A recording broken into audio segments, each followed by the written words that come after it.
एक समय की बात है, चंद्रपुर राज्य में भोला राम नाम का एक बुद्धिमान और न्यायप्रिय राजा राज करता था। वह अपनी करुणा और निष्पक्ष शासन के लिए जाने जाते थे और उनके राज्य के लोग उनसे बहुत प्यार करते थे और उनका सम्मान करते थे। राजा भोला राम के पास वह सब कुछ था जो एक राजा चाह सकता था, धन, शक्ति और एक सुंदर महल। लेकिन वह अपने दिल में एक भारी बोझ रखता था। एक युवा राजकुमार के रूप में भोला राम ने एक दुखद दुर्घटना में अपने माता पिता को खो दिया था, जिससे उन्हें कम उम्र में ही सिंहासन विरासत में मिला। जिम्मेदारी का भार उनके कंधों पर आ गया और उन्होंने अपने लोगों की जरूरतों को अपनी जरूरतों से ऊपर रखते हुए उनके कल्याण के लिए खुद को समर्पित कर दिया। हालांकि अपने राज्य के प्रति उनकी भक्ति ने व्यक्तिगत खुशी के लिए कोई जगह नहीं छोड़ी।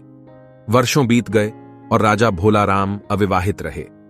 शाही परिषद और उनके सलाहकारों ने उनसे सिंहासन का उत्तराधिकार सुनिश्चित करने के लिए एक रानी ढूंढने और एक परिवार शुरू करने का आग्रह किया। लेकिन भोला राम खुद को शादी के लिए तैयार नहीं कर सका। अपनी प्रजा के प्रति उनका प्रेम व्यक्तिगत पूर्ति की किसी भी इच्छा पर भारी पड़ गया।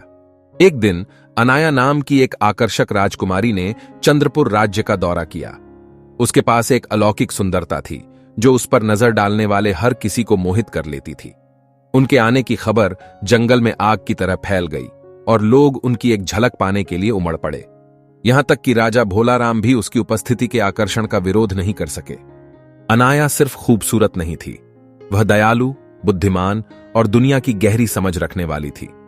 जब वह राजा भोला राम से मिली तो उसने उसकी आंखों में वजन देखा और उनके बीच एक जुड़ाव पैदा हो गया। भोला राम उसकी कृपा और बुद्धिमत्ता से चकित था, लेकिन वह जानता था कि वह एक राजा के रूप में व्यक्तिगत इच्छाओं को अपने कर्तव्य पर हावी नहीं होने दे सकता। सप्ताह महीनों में बदल गए और राजा और राजकुमारी करीब आ गए।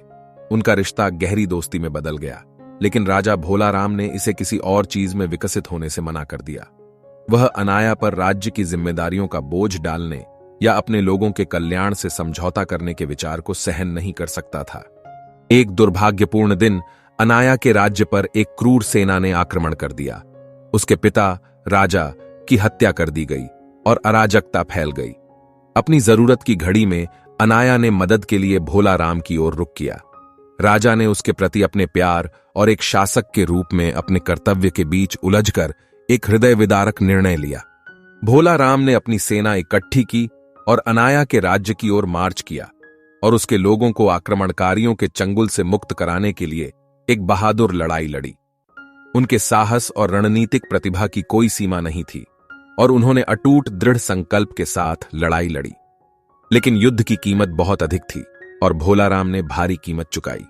युद्ध के बीच में ही राजा भोला राम पर प्राणघातक प्रहार हुआ। घातक रूप से घायल होकर उसने आकाश की ओर देखा। उसके चेहरे से आंसू बह रहे थे और फुसफुसाया, अनाया, मेरे प्यार, मैंने तुम्हारे और तुम्हारे लोगों के लिए लड़ाई लड़ी, लेकिन एक राजा के रूप में मेरा कर्तव्य हमेशा मेरी व्यक्तिगत इच्छाओं से पहले आया है। मुझे इस रूप में याद रखें वह राजा जो अपनी प्रजा को अपने प्राणों से भी अधिक प्रेम करता था। राजा भोला राम का बलिदान व्यर्थ नहीं गया। अनाया का राज्य बच गया और आक्रमणकारियों को खदेड़ दिया गया। लोगों ने अपने प्रिय राजा की मृत्यु पर शोक व्यक्त किया, जिनकी निस्वार्थता और समर्पण ने उन सभी को प्रेरित किया था। राजा भोला राम की दुखद कहानी हमें त्याग का मूल्य और व्यक्तिगत खुशी से अधिक अच्छाई को प्राथमिकता देने के महत्व को सिखाती है। यह हमें याद दिलाता है कि सच्चे नेता सबसे कठिन निर्णय लेने के लिए तैयार रहते हैं और अपने लोगों की जरूरतों को अपनी इच्छाओं से ऊपर रखते हैं।